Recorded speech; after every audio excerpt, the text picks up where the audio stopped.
Hello and welcome back to my YouTube channel.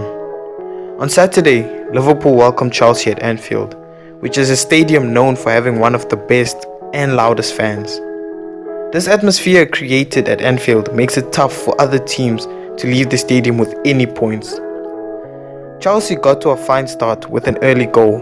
However, soon after, disaster struck and Liverpool equalized, which ended the match at 1-1. Another correct prediction for Blue Power, so you best believe this channel is home to a prediction guru. The scoreline of this match, however, does not tell the full story, but before we get into the main part of the video, I'd like to ask you to hit the subscribe button and drop a like on this video.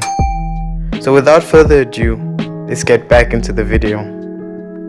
So Chelsea lined up in their usual 3-4-2-1 formation, with the same starting 11 that was played in the game against Arsenal.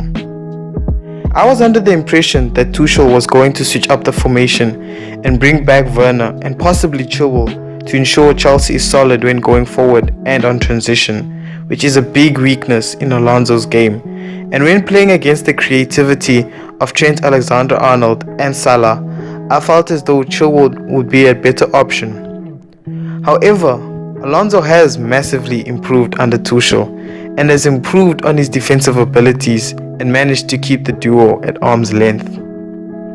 Harvetz continued to show why he deserves the only available spot in Tuchel's lineup by scoring an incredible header to put Chelsea 1-0 up.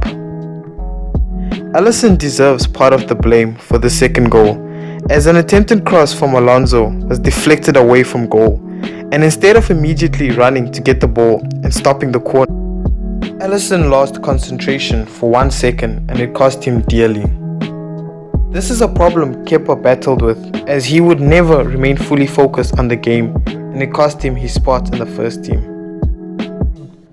I believe Kepa is still a good keeper, but due to his concentration problems in big games, he had to be replaced. Kepa's replacement, Mendy, however, does not have this problem, as even though he remains a spectator in many games, he always remains alert in the match and is reliable when called upon. As for Liverpool, they were poor in defending this set piece. Chelsea had 2 players in the 6-yard box and 3 players outside the 6-yard box, whilst the rest of the team was merely standing outside the box. Liverpool, on the other hand, had 10 players in the box, with only Salah standing on the edge of the box to stop Chelsea from getting an easy shot from outside the box. Liverpool had far too many players ball watching and doing nothing in the box. Harvetz, as a result of this, had a free run on goal, where he could cleanly attack the ball under little pressure to score the goal. On the far post, the Liverpool defense were also slow to react, as Azpilicueta was able to get to the far post unmarked, and if the ball had been deflected off the crossbar or punched away by the goalie, Azpilicueta could have easily converted on a rebound. Liverpool also managed to capitalize on the match with Chelsea's poor setup when defending the corner. Robertson's delivery was an outswinger, therefore Mendy was never going to reach the ball when leaving his line. This left lots of space on the far post, which Fabinho failed to convert. However, the ball was still in play, and with the unpredictability of the situation, disaster struck. Mane struck the ball towards James, who controlled the ball with his thigh first. The momentum of the ball carried the ball towards his arm, which was in an unnatural position. James was then able to clear the ball off the line and out of the box. At first glance, the handball was not a clear penalty, and therefore the VAR team instructed Anthony Taylor to assess the situation. VAR showed a freeze frame from one angle, and this was enough for Anthony Taylor to give Liverpool a penalty and give James a red card for a deliberate attempt to handling the ball in an attempt to stopping a goal. This is where I, alongside many angry fans, disagree with the decision.